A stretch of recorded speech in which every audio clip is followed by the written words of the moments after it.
Oi, gente, eu sou a Tati Bernardi, escritora e colunista da Folha de São Paulo, e este é o podcast Se Ela Não Sabe, Quem Sabe? Um projeto parte da iniciativa Todas, de conteúdo voltado às mulheres. E hoje nós estamos aqui para ouvir o que mulheres incríveis e com mais de 50 anos têm a dizer.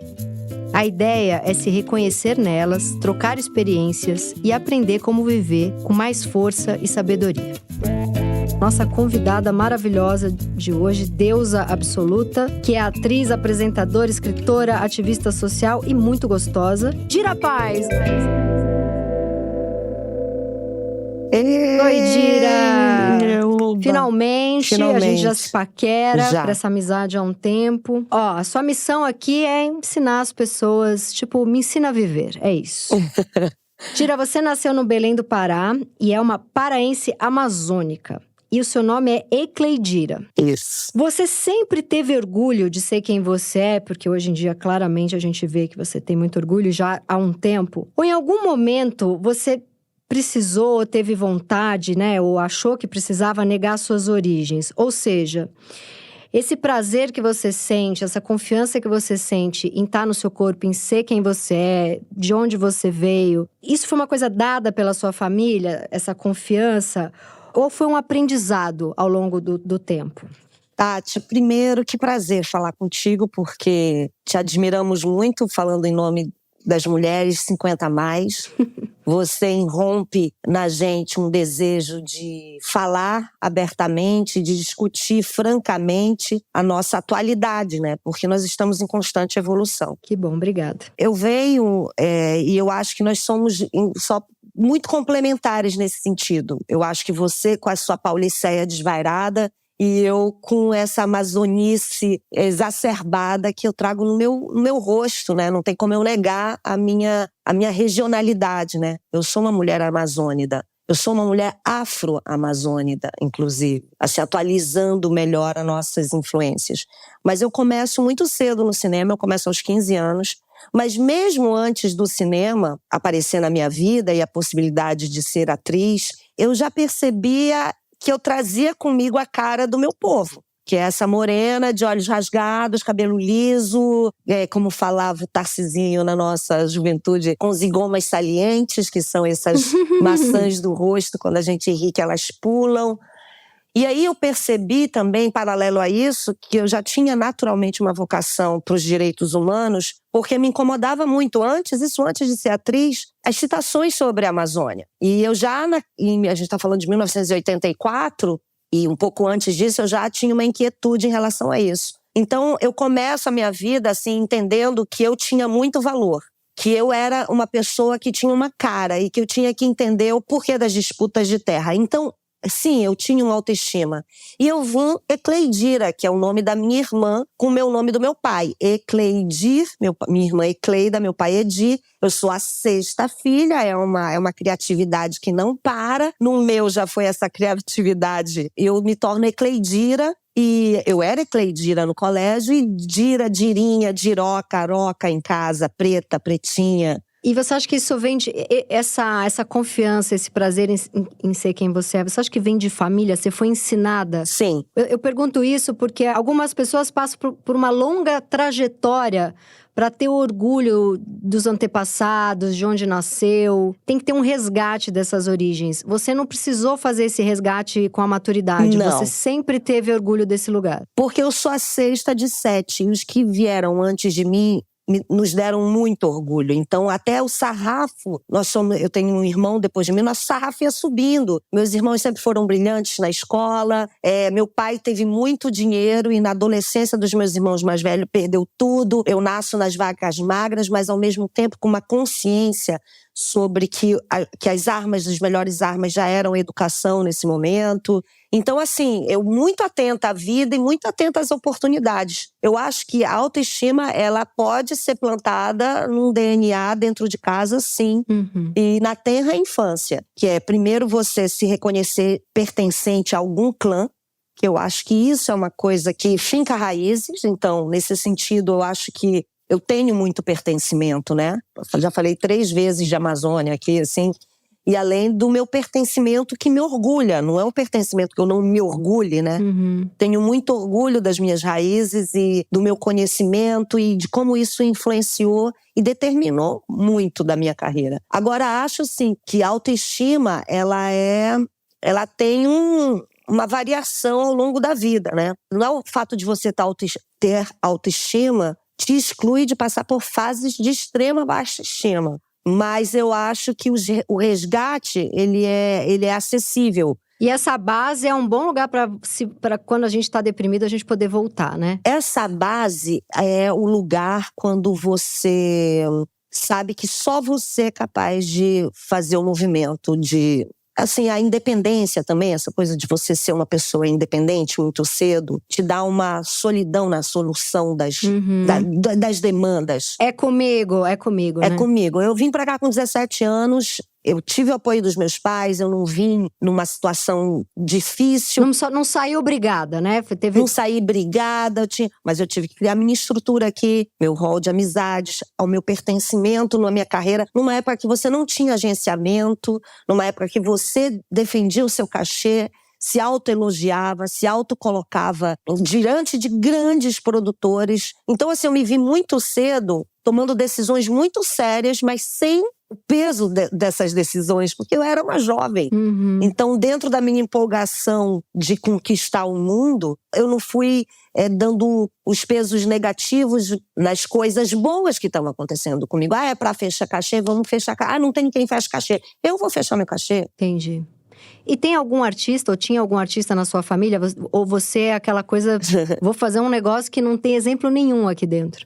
Vou fazer um negócio que não tem exemplo nenhum, apesar de hoje, assim, meus irmãos são músicos, um músico profissional e os outros 2 músicos profissionais até agora, porque meu irmão lançou uma carreira de músicas cristãs lindíssimas, assim, espiritualizadas. O meu irmão Elkson, que é engenheiro eletrônico, e o meu irmão, que é professor de música, é músico também, é casado com uma musicista. Então, tem um irmão que ficou segurando um neném na classe para a aluna poder… Esse é o Pedro, que é o único que coisa mais linda. É o único que se safou dos nomes inventados.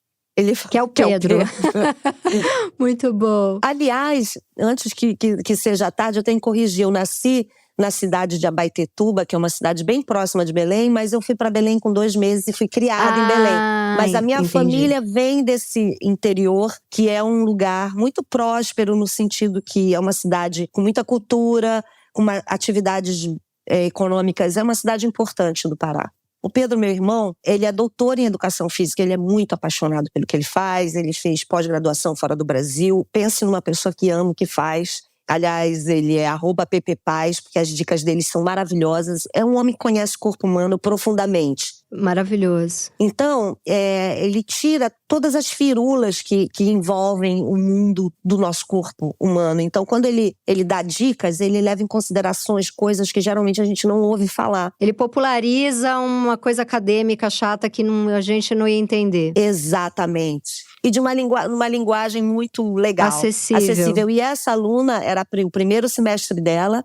Ela tinha um bebê de 3 meses e meio no colo. E foi logo acho que foi no primeiro dia ou no segundo dia de aula dela. O bebê não parava de chorar, ela estava naquela situação, mochila, apostila, bebê. E aí ele falou, me dá aqui. E deu a aula toda em 2 segundos. Tava dormindo. E muito bom. E o nenê ficou calminho ali. Dormindo! Muito bom. É lindo esse vídeo. É lindo, lindo. E é lindo e é muito tocante. E é necessário, né, para as pessoas. Necessário. E assim, um gesto tão… Sabe, aquele bebê não pesava no braço dele. Parecia fazer parte exato. dos braços. Muito bonito, muito bonito. É aquele momento que a imagem vale do que 1000 palavras, né? Odira, você chegou com 17 anos no Rio de Janeiro, isso? Você mudou pro Rio. Isso. Você ainda guarda um pouco daquela menina recém-chegada, que eu imagino que devia estar doida para ter portas abertas? E às vezes se pega com uma certa dificuldade em dizer não para alguns trabalhos? Porque eu tô pensando em mim, assim, que… Eu vim da Zona Leste, e desesperada, eu quero trabalhar com cinema, com TV, com livro, escrever. Então teve um momento da minha vida que assim, tudo que aparecia, eu não posso fechar a porta, eu tenho que pegar tudo. E aí tem momentos da vida que você tem um cansaço extremo. Você hoje consegue dizer não? Ou às vezes baixa essa menina e você fala, eu preciso pegar tudo, eu preciso fazer tudo. Não mais. Não baixa mais essa menina, não. Essa menina amadureceu.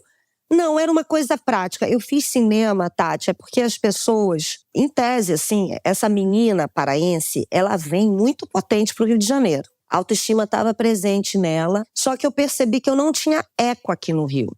Eu sabia que o meu tipo, ele não era absorvido pela televisão brasileira. Então eu saquei que o cinema era um lugar que eu tinha grandes chances. E aí eu me joguei no cinema. Então, no cinema eu não dizia não. Tanto é que hoje eu tenho muito mais do que, acho que 43 longas-metragens. Eu perdi um pouco a conta, mas são mais de 40.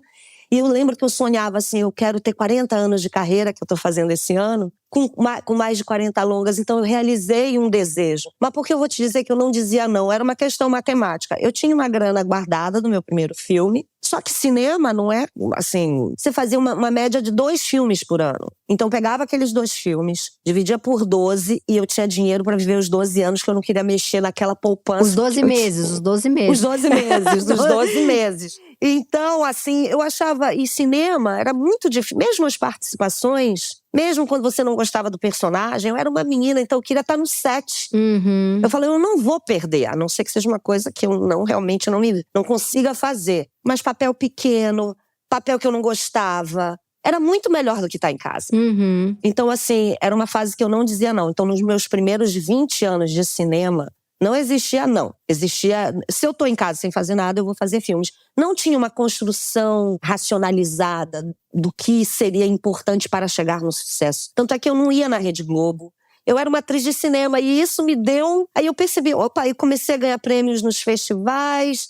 Eu falei, opa, aqui é minha galera. E fora que é uma galera muito especial, a galera do cinema. Sim. E desculpa a galera de hoje, mas na minha época… eram pessoas muito cultas no set de filmagem.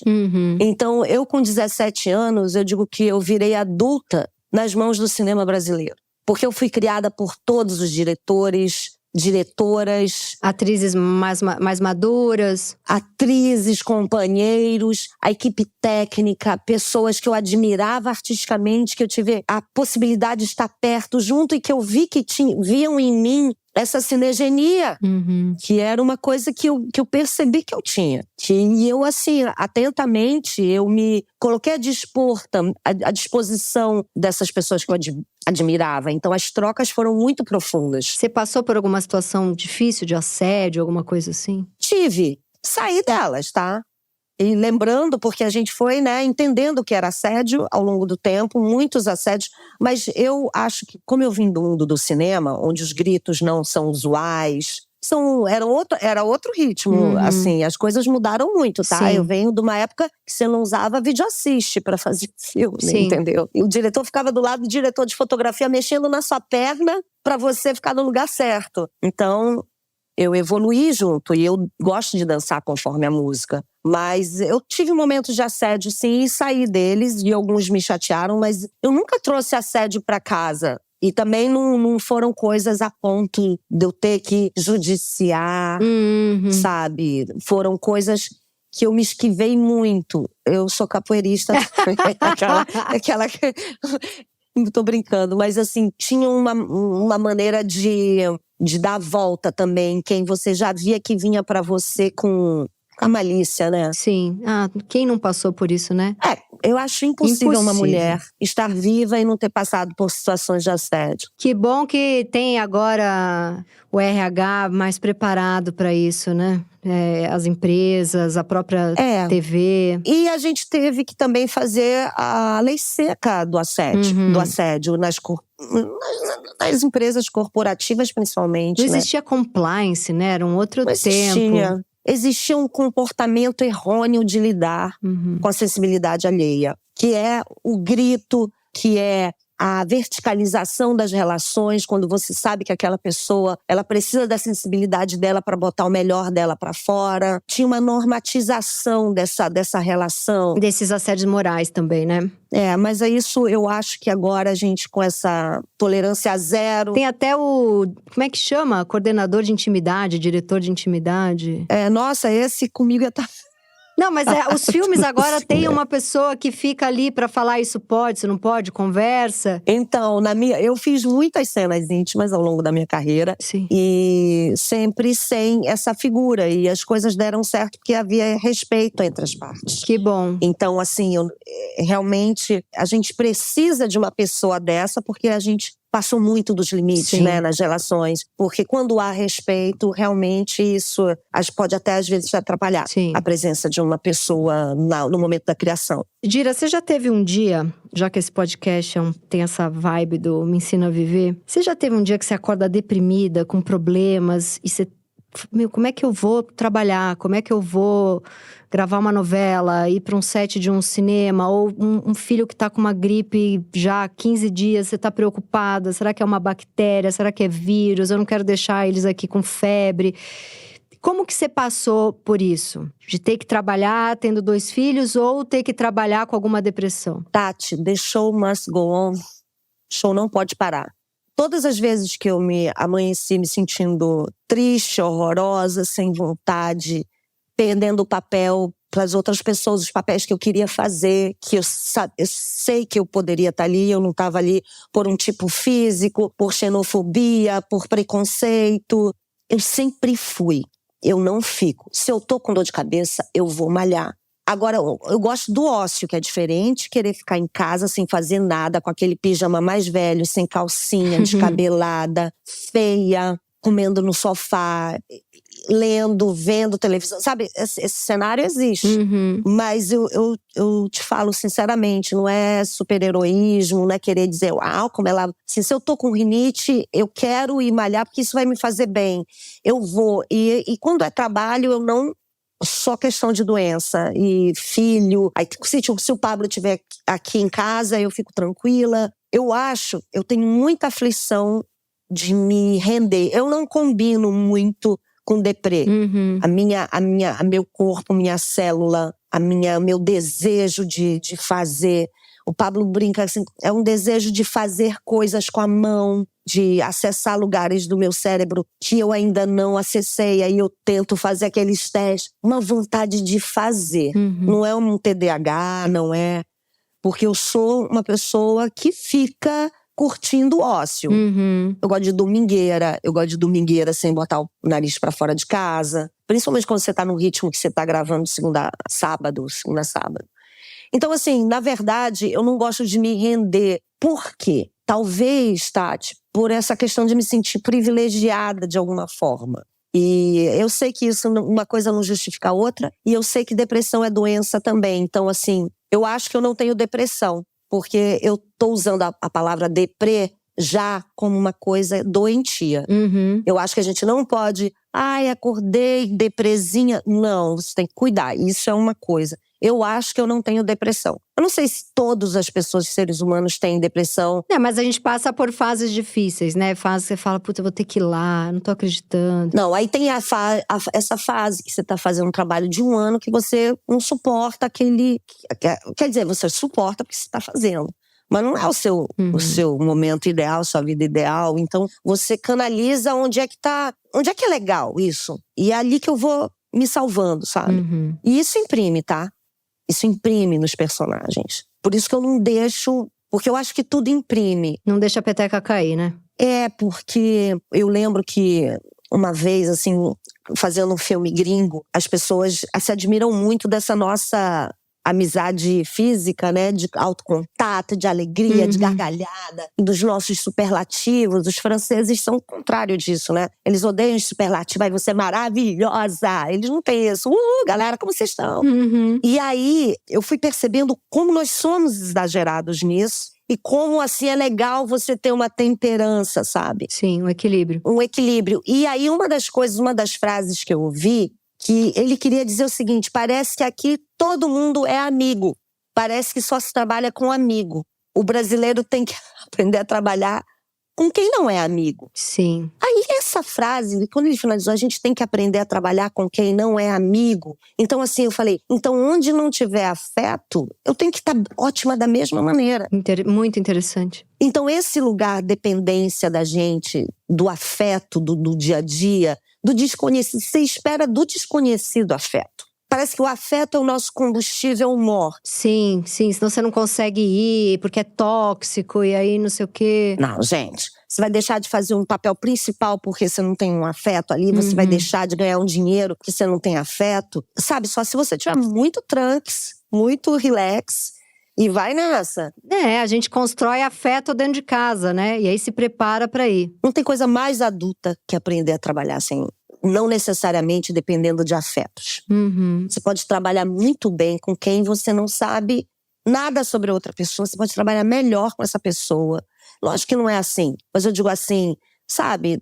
Eu tive ao longo desses anos, eu já tive todos esses formatinhos e eu gostei de me ver numa dessas situações onde eu sublimei, entendeu? Parece que fulana não gosta de você, parece, ela nunca veio falar comigo, ela nunca me distratou, também nunca me tratou com carinho, nunca me convidou pra casa dela. É uma pessoa educada, entende? Ela pode não gostar do meu tom de voz, do meu jeito de falar, dos meus braços, e tá tudo bem. E vai lá e trabalha, né? Eu acho que isso foi um aprendizado pra mim. Sabe que frases que basta a frase que ela entra num lugar que nunca mais ela vai pra um HD. Colou no cérebro. Porque é o lugar das primeiras impressões, né? O lugar onde a gente fala muito disso entre atores, que nós usamos muito esse HD das primeiras impressões, o lugar onde fica a primeira vez que você viu aquilo, a primeira vez. Acessar esse lugar da primeira vez é o que traz vamos dizer, a feição do seu rosto um pouco. Funda, né? Funda um jeito de ser. Funda. Eu tô falando, aparentemente pode parecer pra muita gente, a Dira tá sendo poliana. Não tô sendo poliana, não. A gente tá falando de se defender, porque tudo tem preço. Até o afeto demais que você dá, você vai ter que depois ali dar uma compensada no nível que você aplicou aquele afeto. Aí no dia que você chega sem aquele afetão que você tá acostumada a dar todo dia, a primeira, nossa, a Dira tá estranha, nossa, não. Entendi. Tudo tem que administrar, até afeto demais, né?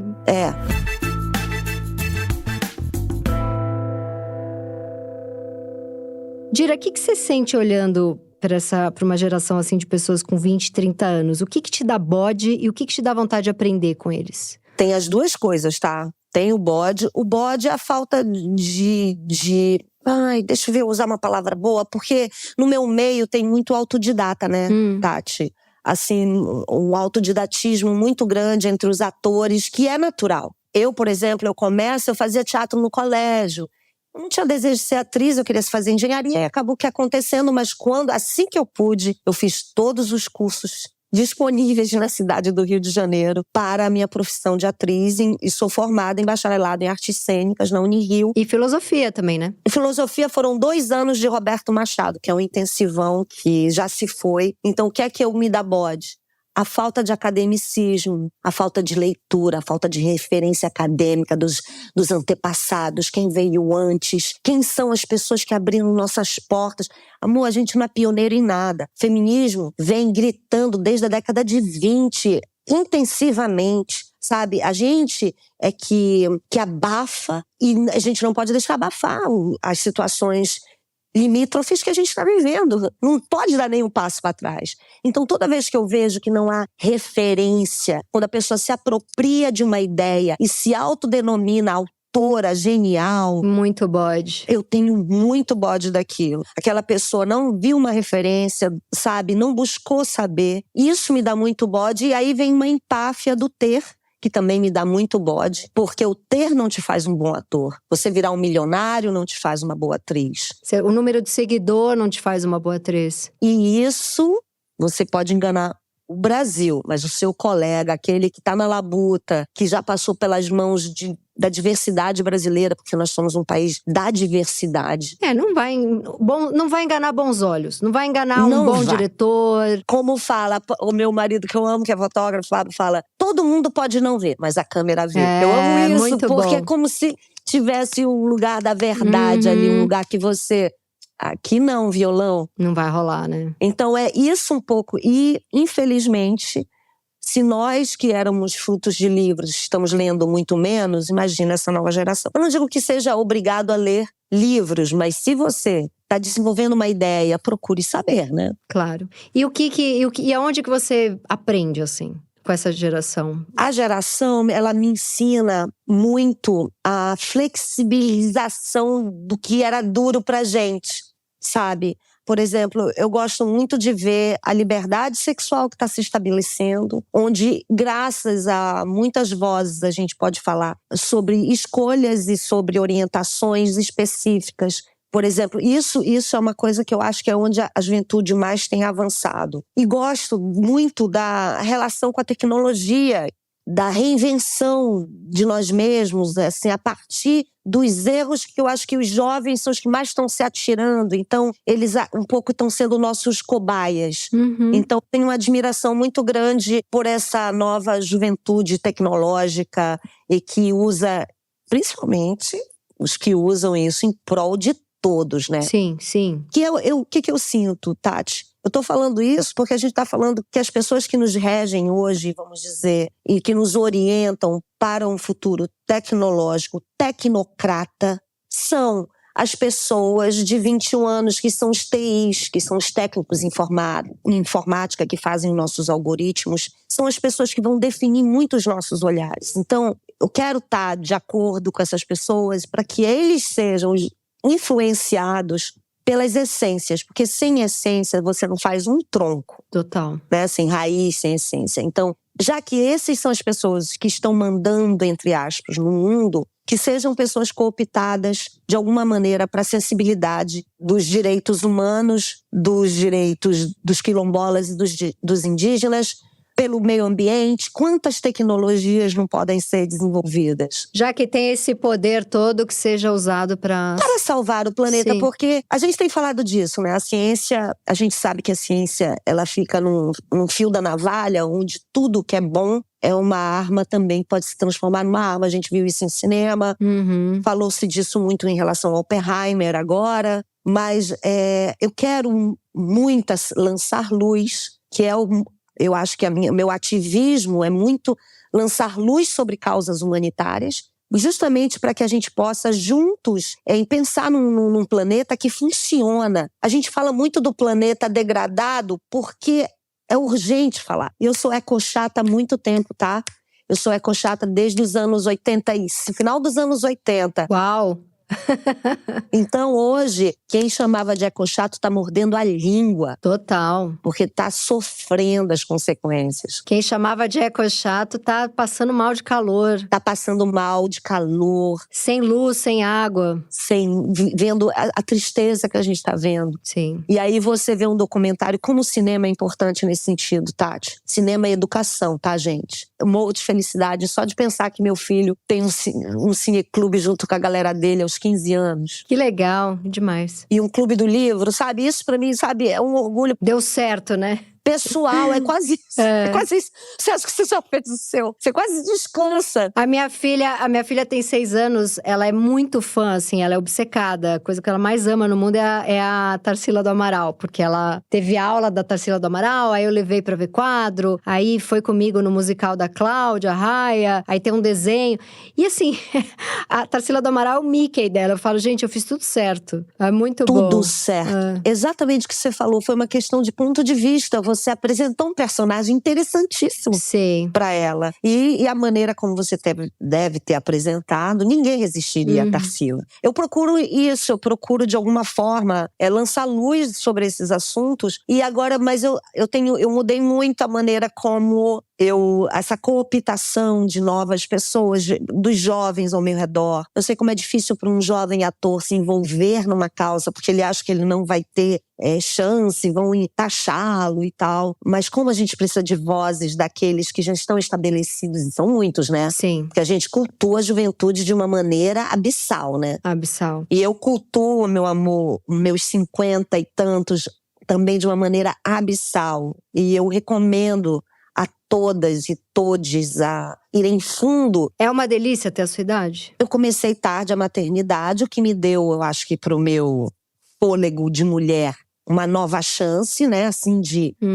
Você teve o primeiro filho com 39? 39 anos e o segundo com 46. Eu só descansei quando eu engravidei do segundo. Você perdeu… Perdi muitas gravidezes. Perdeu 3, né? Eu perdi, olha, 3 que foram pra frentinha e perdi um pouco antes de fazer 3 meses. Mas eu engravidei do Inácio, depois perdi 3, aí depois fiz inseminações. Desculpa, fiz 3 inseminações e engravidei quando eu fiz o in vitro. Nossa, você quis muito o segundo filho. Eu quis muito. E foi muito emocionante, porque eu tinha 7 embriões. Eu fui gastando e no último momento eu botei os 2 últimos embriões. Um se foi na minha barriga e ficou Martim. Então eu falo que ele é o último dos moicanos.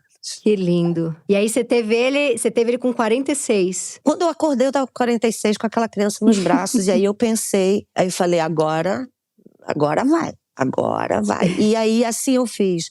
Então eles me estimulam a ser gata-garota, né? eu me vejo uma mulher disposta. Então, assim, eu me convenço disso também. Quase como um personagem que eu tenho que me estruturar para realizar. Mas mulheres acima de 50 dizem que aprenderam a se amar mais, a não esquentar tanto a cabeça com coisa que é inútil. Parece que começa a viver um pouco melhor. Você sente isso? Eu sinto. Eu vi numa pesquisa que eu não sei a fonte, mas me parecia ser idônea. Vamos dizer que pode até não ser, mas ela falou que a palavra da mulher aos 50 é liberdade e do homem é segurança. Uhum. Então a palavra da mulher é liberdade e a do homem é segurança. Isso me chamou muita atenção. Que interessante. Eu acho que dá uma sensação de que agora ninguém… Eu tô 100% tomada de mim mesma. Ninguém brinca aqui, não. E eu acho que é verdade, porque eu tive essa sensação, engraçado. Uhum. E falei pro Pablo, eu só vou estar com você porque eu quero. Mas eu nada mais vai impedir de eu fazer o que eu quiser. Não é porque eu quero, é que é a verdade. Uhum. Nada mais vai me impedir de fazer o que eu quiser. O que eu quiser implica em dizer o que eu consigo dormir à noite, o que não vai me tirar o sono. O que eu quiser é ir atrás do que eu quiser. Que coisa linda. Então isso, inclusive, se for ficar nesse casamento, vivendo esse romance, inclusive ficar onde eu estou. Uhum. Mas sabendo que eu tô aqui porque eu quero, eu não sou obrigada, eu não dependo. E as mulheres que dependem financeiramente e que se sentem atadas, porque eu acho que o dinheiro, ele é o grande escravagista. Uhum. O dinheiro, ele entra na nossa vida, e eu sei que muitas mulheres dependem financeiramente dos seus homens. Eu acho que esse olhar, ele tem que se subverter. Se você deseja a liberdade, realmente você só é livre se você for independente. Sim. De fato. Difícil, né? Difícil pensar isso pro Brasil, né? É difícil e, apesar da nossa estrutura social ser de mulheres, mães, avós, todas nós sustentamos as casas, na sua grande maioria. Sim. Mas eu sei que tem uma grande parte que se sente escravizada numa relação financeiramente. Então, aí tem que ter muita cabeça e muita programação e muito ombro amigo. E muita oportunidade para essas mulheres, né? Eu acho que, assim, começa com uma lata de… Eu acho que tem que ter um começo. Aí, se for cozinha, é cozinha. Se for vender cosmético, é cosmético. Aí, se for uma pessoa teórica, preste alguma coisa online. Ou então, eu não sei, construa a sua independência. Sim. Porque é um sabor, Tati, que não é, inclusive… Assim, tô livre, uhul! Não, a gente não sabe o que a gente vai fazer com a nossa liberdade. Não necessariamente é bom, mas é necessário… É necessário, exatamente. É necessário poder escolher. Poder escolher. E uma coisa que eu acho que é importante a gente voltar é que você contou desses abortos espontâneos que você viveu. E isso é uma coisa que… Esses lutos são complicados, porque muitas pessoas não entendem, né? A mulher sofre muito nesses abortos e não tem muito esse colo. Você teve isso ou teve gente que não entendia o tamanho da sua dor? Olha, eu sou casada, vou fazer 19 anos de casada. Com o Pablo. Com o Pablo Baiano. E o pai dele é ultrassonografista. Eu dei um golpe perfeito. Muito bom. Brincando. Mas eu tive essa sorte do meu sogro. Eu falo dele porque quando a gente estava junto já tinha quase um ano, aí meus sogros, muito queridos comigo, aí eu falei, eu tenho que fazer os exames e tem que fazer ultrassonografia. Aí a minha sogra falou, vai no Paulo, que é o marido dela. Eu falei, mas é meu sogro, eu vou no ultrassonografista, meu sogro. Ela falou, vai no melhor. Muito bom. E aí eu fui nele. E ele viu um cistinho micro, onde justamente o embrião gostava de se grudar. Eu fiz a videolaparoscopia e engravidei depois. Então eu falo assim, sabe? Nossa, que incrível. Aí engravidei do Inácio e depois não consegui engravidar dos outros. Desculpa, me distanciei da sua pergunta. Não, a pergunta é se tem colo para esse luto de quando perde com 2 meses a gravidez. Algumas pessoas não entendem essa dor. Apesar de eu ter esse marido presente, essa família é solitário. É, né? É feminino. E dói muito, né? É tão feminino e dói e não divide, porque a pessoa, eu vou te falar como, ele faz um espermograma e para você hoje em dia tem um outro tipo que na época era a aminocintese, era uma coisa super difícil, você colhia o líquido da espinha da criança, então não era uma coisa, mas era só para ver se a criança tinha alguma síndrome. Uhum. Por exemplo, esse, que era uma coisa, hoje é só você tira o sangue, o homem só dá um pouco da saliva, então para o homem é sempre menos dor. Uma participação quase micra.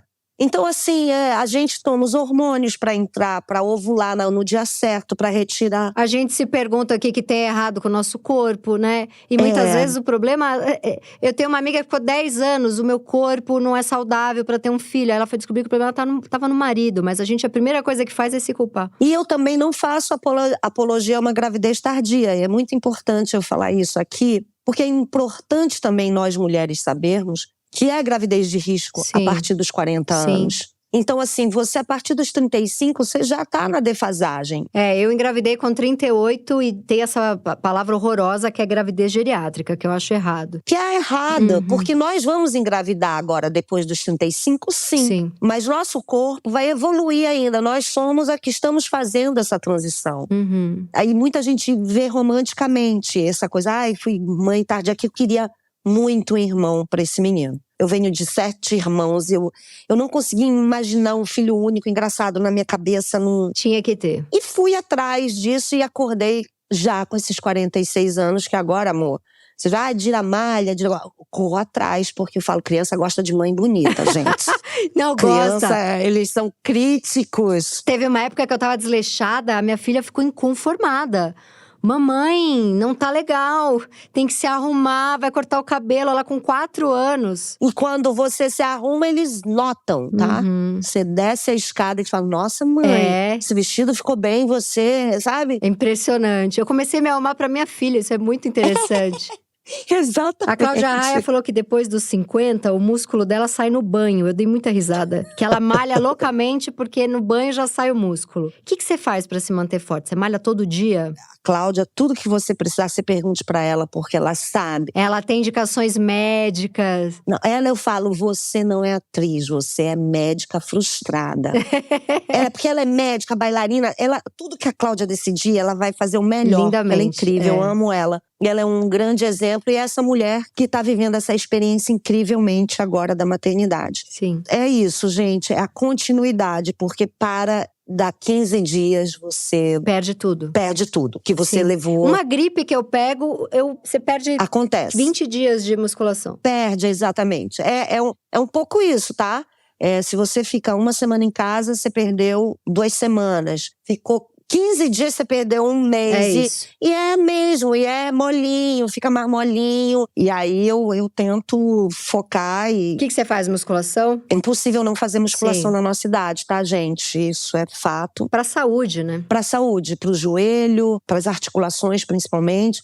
Pra não ter demência. Pra tudo e principalmente pra coluna, pra essa estrutura de abdômen que todo mundo vai ter. Sim. Discopatia, hérnia de disco, todo mundo vai ter, gente, porque até agora não descobriram por que há o ressecamento dos discos. Eles estão loucamente procurando, porque isso é uma das coisas que mais tiram as pessoas do trabalho. Sim. Então eu lembro que o médico falou, olha, o remédio pra isso existe, é ficar sarada, então vamos nessa, entendeu? Vamos nessa, muito bom. Faço pilates também, né? Pilates e musculação. Eu gosto muito de yoga, mas quando eu tô num trabalho rápido, assim, a yoga eu preciso de mais tempo, aí é uma concentração também. E o pilates, ele consegue ser mais físico que nem a musculação, então vamos dizer que são os dois complementares, só pra não ficar… E você fez capoeira lá atrás? Fiz tudo, amor, balé clássico, capoeira. Ai, nossa, Nossa, eu fiz Deborah Coker. Que demais. Eu fiz, nossa, Helena Varvac. Eu fiz Angel Viana e Klaus Viana. Nossa, eu fiz muitas experiências com o meu corpo. Muita energia.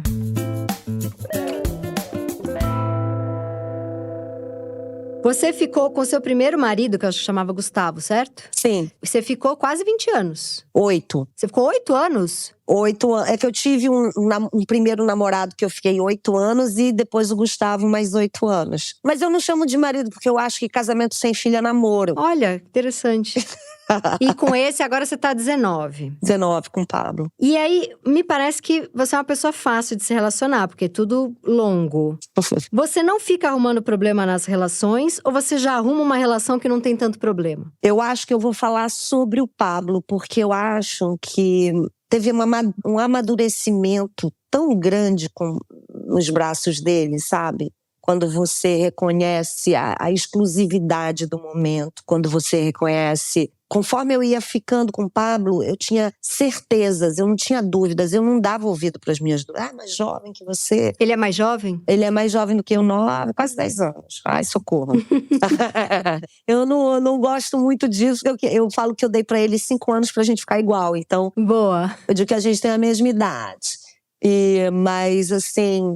Eu reconheci que ali tinha um encontro mesmo. Ele estava me apresentando coisas que eu nunca tinha vivido, sentido. E esse encontro também cinematográfico. Você conheceu ele filmando? O set filmando. Que legal. Que filme que foi? A gente se conhece em Amarelo Manga, mas ele era muito baby. E aí eu não dei olhos para ele, dei olhos para outras situações. Muito bom. E aí a gente se encontra em outra situação, em outro filme. E aí eu tava solteira, ele tava solteiro. E no último dia de filmagem, eu tinha trocado uns olhares, mas… Assim, aquela coisa, eu quero que ele que venha, né? Sei. E eu acho que ele falava assim, ela que tem que fazer o movimento. Então a gente ficou nisso. Tranquilo, assim, mais tranquilo. E aí, no último dia de filmagem, eu falei… eu peguei o telefone de todo mundo, menos o seu. Me manda seu telefone. A gente tava tomando um chopp, tinha ido ao banheiro. Aí eu falei, aí eu mandei uma mensagem marota, assim. Aí ele falou, peraí. Eu falei, não, é só pra você mandar. Ele, não, peraí. Aí quando eu saí do banheiro, ele tava na porta do banheiro. Aí já rolou um beijão. Aí, amor, estrelinhas… Muito bom. E aí, cá estamos, com 19 anos nas costas. O último xixi solteira da vida de uma mulher. Pois é, e aí ele fala que eu tenho vantagem, né? Porque eu sou atriz, então eu faço cena abraçando, beijando e tal. Eu falo, você já sabia que era assim, então, ó. Porque ele se sente em defasagem aí. Poxa, né? Mas é eu sou paga pra isso, né? Posso fazer. Tem que cumprir bem. Muito bom. Os papéis. Mas eu acho admirável um homem que lidar com uma profissão de uma atriz, sabe? Sim, não. Tem que bancar uma mulher como você é uma coisa… Não é qualquer homem, não. Porque não é só que você é atriz, você é um acontecimento. O Pablo… Por exemplo, a gente optou por não fazer fotos juntos. Ele é discreto. Nas estreias, a gente não chegava junto. Por quê? Porque ele quer uma carreira, ele não quer ser o marido da Dira Paz, entende? Sim. Ele é um fotógrafo do cinema brasileiro, com grandes filmes, grandes prêmios. E foi importante essa distância, sabe? Uhum, muito bom. Você já teve que trabalhar sofrendo muito por amor? Já. Aí, autoestima, voltamos para a primeira pergunta. Eu não gosto de quem não gosta de mim. Melhor. Eu fico com uma raiva da pessoa. Querido. Baby, bye bye. Próximo. O que é uma pessoa amada pela mãe e pelo pai, né? É outra coisa. Tem. Muito bom. Tem isso. Carinho de mãe. Furice de mãe também, eu acho. Lógico, você não vai criar uma criança mimada, né? Porque no meu caso nem dava, porque a gente não tinha nem toalha exclusiva. Sim, mas tinha amor, né? Tinha elogio, tinha colo. E tinha o brio, né? Sabe palavras que eu não ouço tanto e que eu amo e que eu tenho saudades, que eu uso com os meus filhos, aí faz sucesso. Seus pais são vivos, os dois? Não, se foram. Os dois? Se foram, os dois. Mas tiveram longevidade, que me deixa muito feliz. Meu pai só adoeceu para ir embora, porque eu acho que quando ele viu que talvez ele precisasse de cuidados, ele ralou com 85. Na verdade, meu pai era 85, mas a gente desconfia que ele tinha 87. E mamãe com 91. maravilhosa.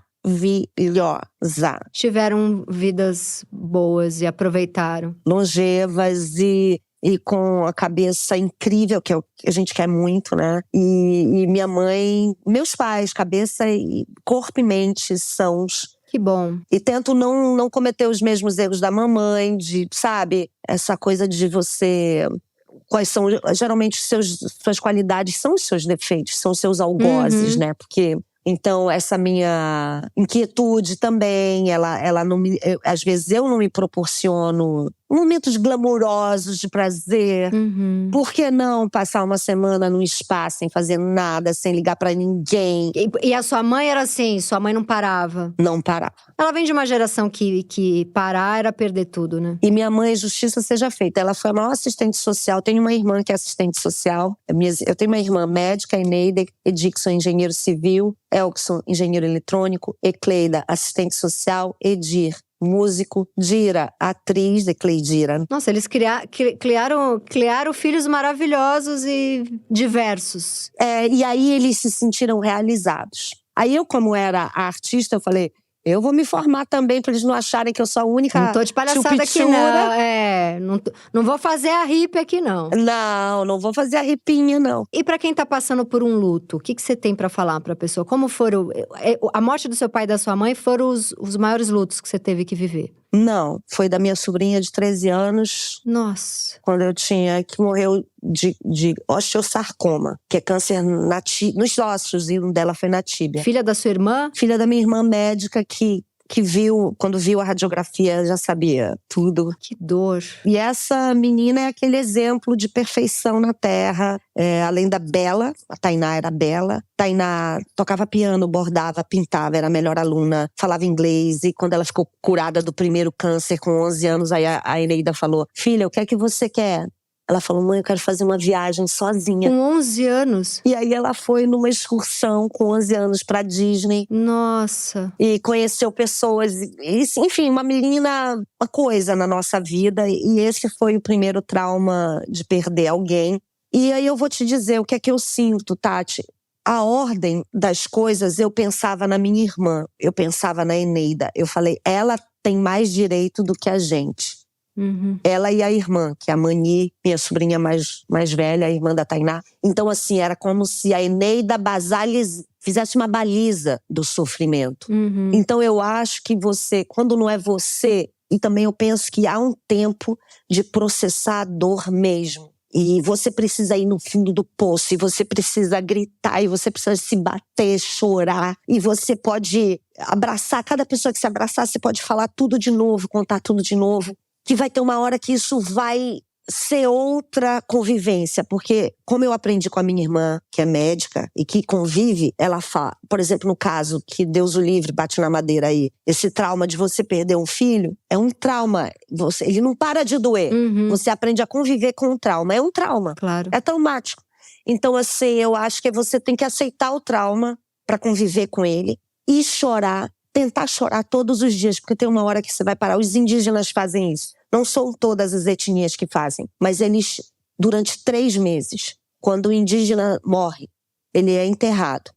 Todos são obrigados a ir, durante 3 meses, chorar. Que incrível. Na beira daquele ente querido que se foi. No 3º dia, já não tem lágrimas. No 4º dia, as crianças já estão brincando. Eu vi isso, ninguém me contou. E as mulheres, durante 3 meses, tá? Eles vão todos os dias. As mulheres chegam assim, no final da 2ª semana já estão assim…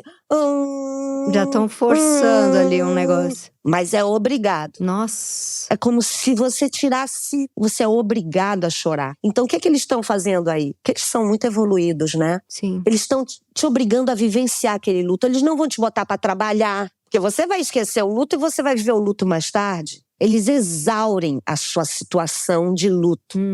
Como se você morresse ali também. E renascesse, enfim, é um caminho. É preciso viver o luto. A grande dica do luto é viver ele, né? Por mais que seja assustador. Profundamente. Eu tentei não viver o luto da minha separação por 2 anos. Aí um dia eu tava num churrasco, eu comecei a chorar e chorei por 6 meses. É isso. 2 anos depois. É isso. É isso. Você não escapa de luto. E por isso que eu acho, sabe, é muito importante, amigo… querido nessas horas. E amigo é importante o resto da vida, né? Amigo é muito importante. Mas irmão que você chora no ombro. Por isso, assim, não sei. Eu tenho uma amizade profunda com as minhas irmãs, principalmente porque é mulher, né? E com meus irmãos também. Isso é muito bom, né? É muito bom ter esse monte de irmão que você tem. Eu vou te falar. Eles estão todos… A maioria tá no Rio? Maioria em Belém e o Pedro que trabalha no FPE, lá em Pernambuco. Vocês têm um grupo de WhatsApp?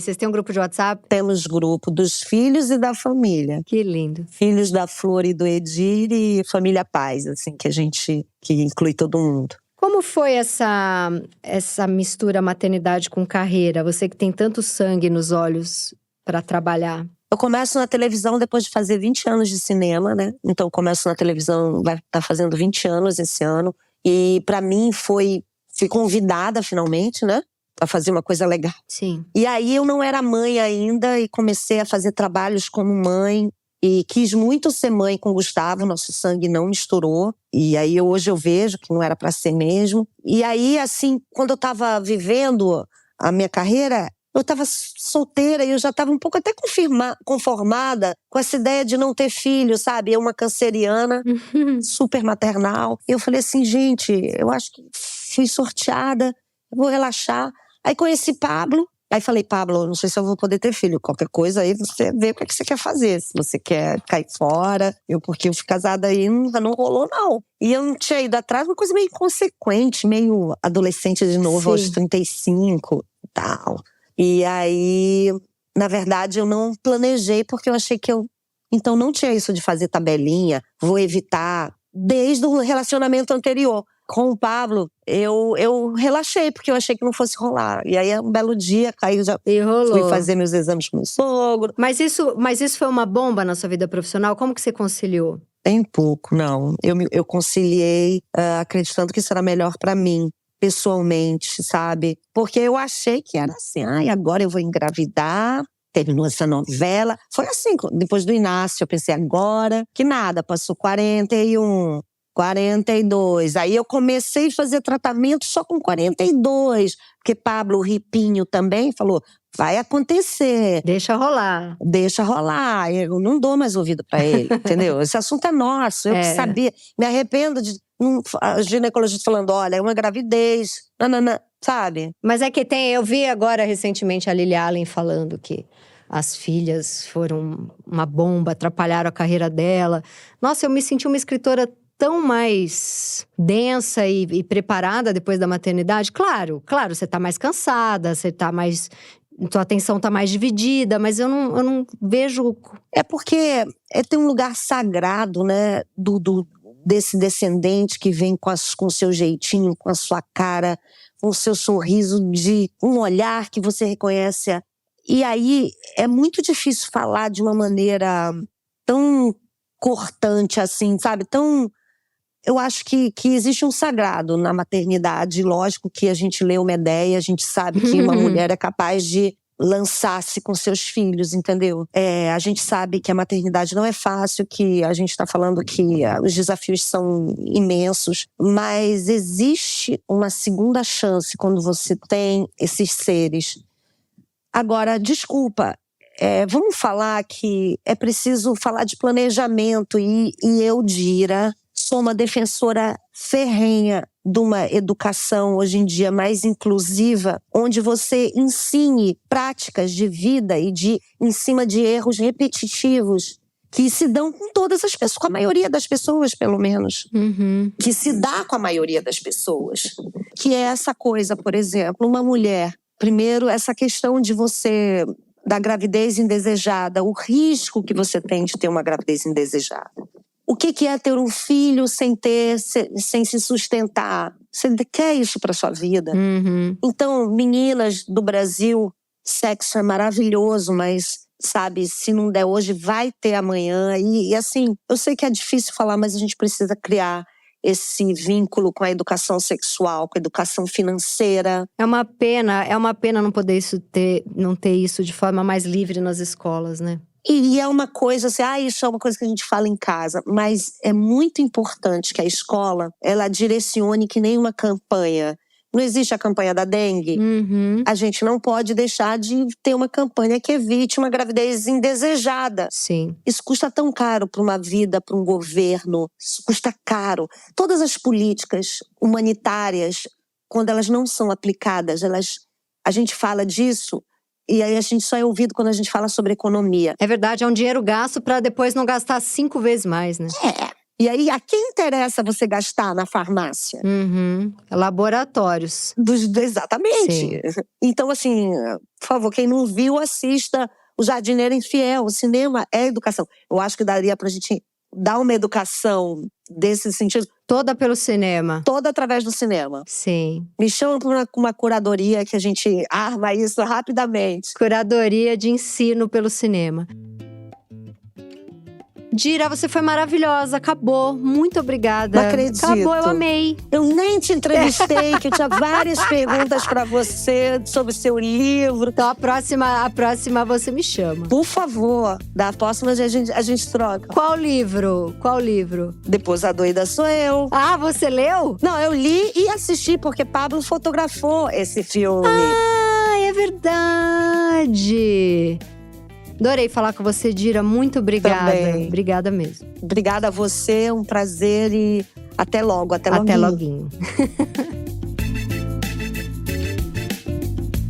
Obrigada a você que nos ouviu até o finalzinho. Eu sou a Tati Bernardi e este foi o Se Ela Não Sabe, Quem Sabe? Um podcast da Folha de São Paulo que faz parte da iniciativa Todas. Este projeto tem roteiro meu e produção da Zamundo Studio. Até o próximo episódio. E segue a gente para saber quando tem programa novo.